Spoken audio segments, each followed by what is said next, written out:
All right. So my brother calls me in the middle of the night last night. And he says, "Hey, my car won't start. I didn't do nothing. I was only hot rodding it. I was just trying to spin the wheels in third gear." Let's see why it won't start. He was having all kinds of coil problems in the past, and so he found these blue APRs on Amazon, and he switched them out, and so the car was super fast. That's what he says, and it was impossible not to try to hot rod it. But by the time he got to the grocery store, it was already misfiring, and then when he came out of the grocery store, boom, nothing, no start.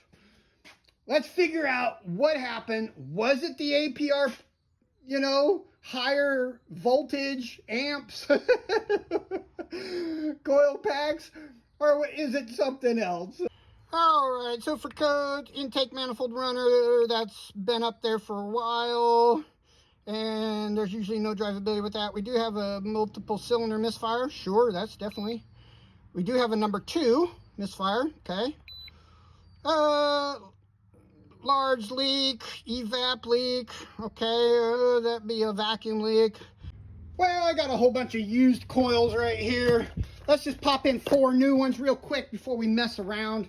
So I put in 4 of my coils. Let's just do a quick test, right? The coils are the only thing we've changed.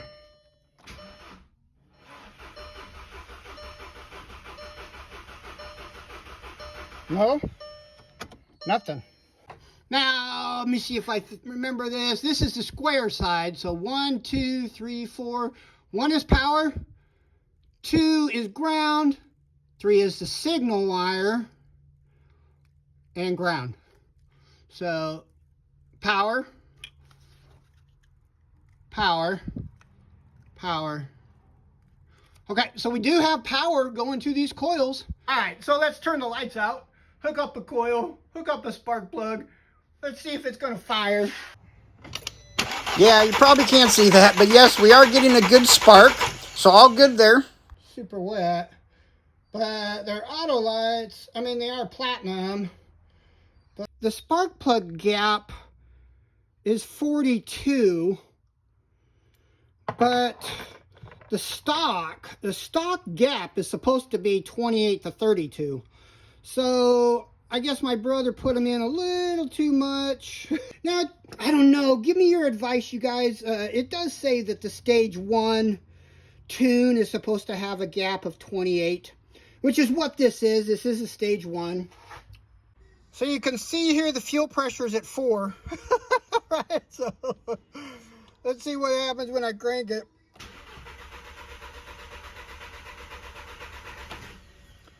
Very low.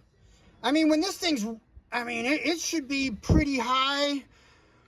And especially when it's running, this thing will get up to 490 PSI on the high side, which is what that is. We may have something going on with the fuel. Woo, it smells like fuel. And when I pull the dipstick, look how high it is. It's super high on the dipstick. I wonder if it's full of fuel from the fuel pump leaking into the engine case.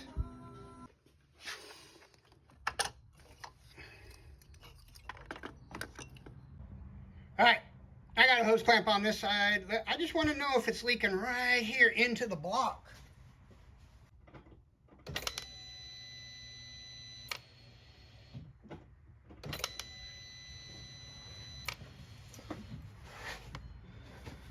Seems okay. I guess let's hook up a fuel pressure gauge to the low side, if we can somehow. And it should be, 60 to 80. It should be in the somewhere high 60, 80, which it's not. It was only showing like 9 in the car. But let's do it for real with the gauge. Well, we got pressure. Definitely wasn't 9. I did pull the cam follower out of there, and it's a bearing. And it's fine. doing a compression check. So we're at 160, 60, 160, 160. But if you look at spark plug number 4, you know, it's wet. All right, so tell me, is this supposed to do this?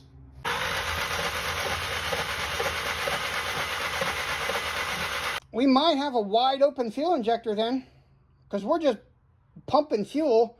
That's why there's no pressure.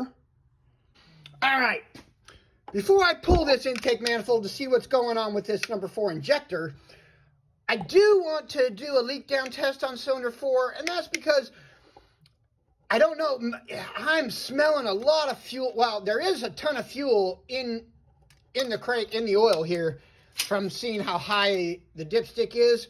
So you can use just something like this, drop it down the cylinder, put it at TDC, and then what I'm going to do is I got this at about 60 PSI.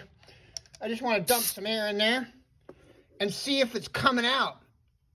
Like if I had blown the head gasket from hydrolocking, because if this thing was full of fuel and the piston's coming up, hits that fuel and it has nowhere to go on the compression stroke, it might blow through the head gasket over to the oil hole or something.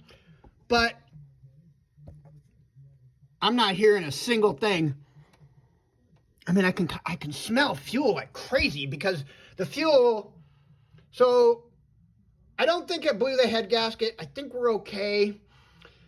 But obviously the fuel went down through the rings and is in the oil. So, hey, have you ever watched those videos of the guy taking 3 hours to take this intake manifold off?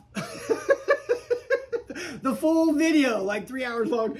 No, man, you can do this in about an hour. The main thing is not to put this bracket back on when you build the motor, which I did not. So this really should just come off pretty easily. I just pulled the intake off, turned it up, and look at that.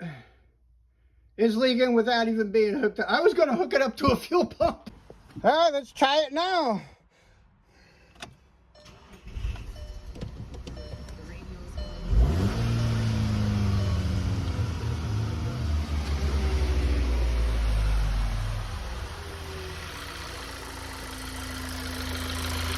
So, I had an extra intake manifold off another car with good injectors and no check engine light for intake manifold stuff. So I just swapped it out. Running good now. All right, hey, should we try something just for kicks and giggles? All right, should we give this leaking fuel injector a test, real world kind of deal? All right, got it on the battery charger. So we got the fuel pump, just an old Ford fuel pump. And we actually have the injector hooked up and we can just tap it. Let's see what happens. All right. Fuel pump on. Oh. Whoa. So it's leaking. But then it closes. So let's open it. Tap it, ready, and I'm gonna tap it. Oh, I just tapped it, but it's staying open. Okay, so what? So it's not even, so I tap it. It sprays, but it doesn't close. I still have it disconnected and it's still spraying. So it's a little clogged. I bet you this thing freaking works. It just needs to be unclogged. So I just tapped it, it's off, but it just won't close. I mean, it's not, it's still going. I think it's just clogged, you guys. Here, let's just keep it open and see. You can tell when I hit it, it opens up just a little bit more.